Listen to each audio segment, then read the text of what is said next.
What's up everyone, it's your boy LJ, and in this video I'm going to talk about the PR-4000 lat pull-down attachment. If you're new to the channel, please make sure to subscribe, and if you like the video, please make sure to show the thumbs up button some love.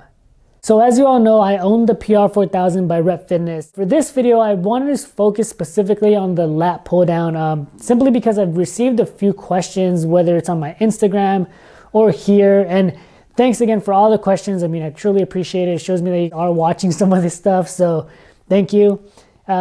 So I wanted to come on here and just talk a little bit about the lat pull-down attachment. The lat attachment does come with two accessories, the lat pull-down bar and also the straight bar. And according to the site, you should be able to load up to about 350 pounds with no issues. I haven't exactly loaded it up to the max capacity, so in any case, yeah, it's pretty smooth, no issues. So something else that I would mention is that the lat attachment does come with two chain links. So you can adjust the amount of slack that you have accordingly to your preference and whatnot. And finally, the foot brace that comes in the lat attachment so that you can do low rows is adjustable. So you can sit up close or sit further back depending on how you want to do your rows, or if you're going to use it for any other type of movements and whatnot.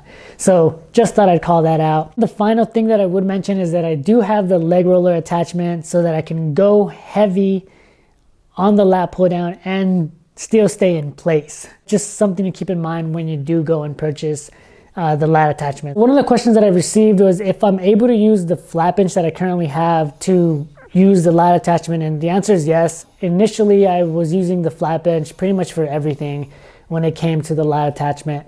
And I am able to get a full extension. As I said before, or as I have said before, I'm 5'5", 5'6" on a good day. I'm not exactly the tallest person, so I can get a full extension while sitting on the actual bench. Another question that I have received is with regards to my setup. Because of the fact that I have uprights with weight storage, I've been asked if it does get in the way of the lat attachment when you're racking and unracking weights. I will say that it does become a little bit of an annoyance. I'm more particular about trying to take up less footprint in the garage. So my current setup, I try to keep it as compact as possible with weight storage uprights. And so the current setup that I have now, it does kind of get in the way, not the weight storage itself, but because it's so close to the walls. So I kind of have to shimmy and whatnot and put the weights on the rack and then take them right off. The weight storage and the wall in the back kind of get in the way, but it's just because of the way that I have my setup. If you do have the storage weight uprights, you could technically install the rear base stabilizer to the uprights that hold your weights and have the lat attachment sit a little bit further back. But for me, that would take up a little bit more space in the garage, which I'm already taking up enough as is. So I didn't go that route. Or obviously, the simplest option would be to just kind of pull the rack even further away from the wall. It's an easy fix. It's not a big issue. And I mean, the rack has been sitting where it's at now for a couple months.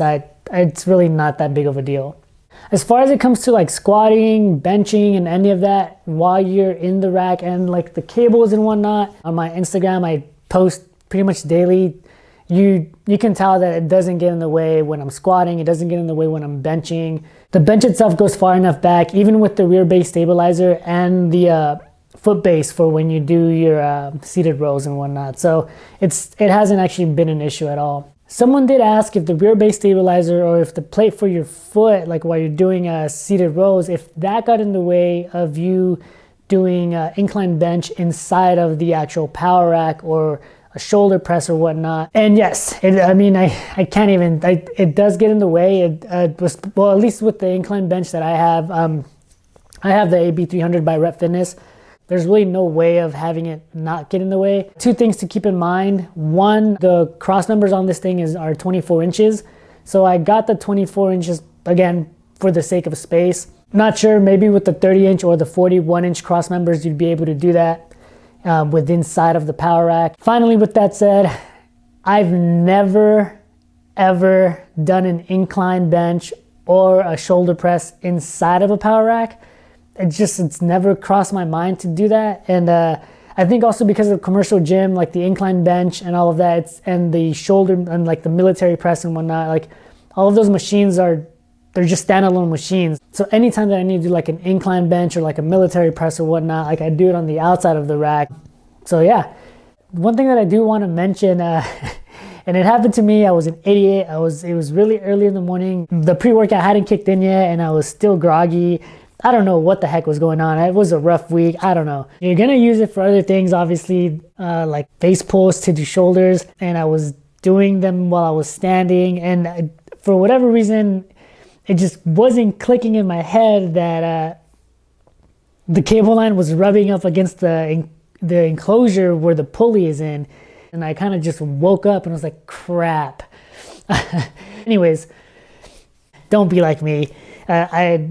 I reached out to Rep Fitness right after that. I got like a backup line just in case I'd have another one of those mornings, and yeah, they sent me one right away. So thank you, Rep. Anyways, that's it. Hopefully the video was quick and answered some of the questions for you that you've had about the lat pull down attachment. Let me know in the comments if you're thinking about buying it, or maybe if you have other questions that come up, I can cover on the next video when I do the re-review of the PR-4000. And I can maybe sneak it in there real quick. Thanks again for watching. If you do have a minute, go check out my Instagram. It's myboylj, just like the YouTube video. I do post daily, and it's really just all fitness related, whether it's powerlifting or accessory work on the rack. Go check it out. It's myboylj. Thanks again for watching. This is your boy LJ, and I'll catch you next time.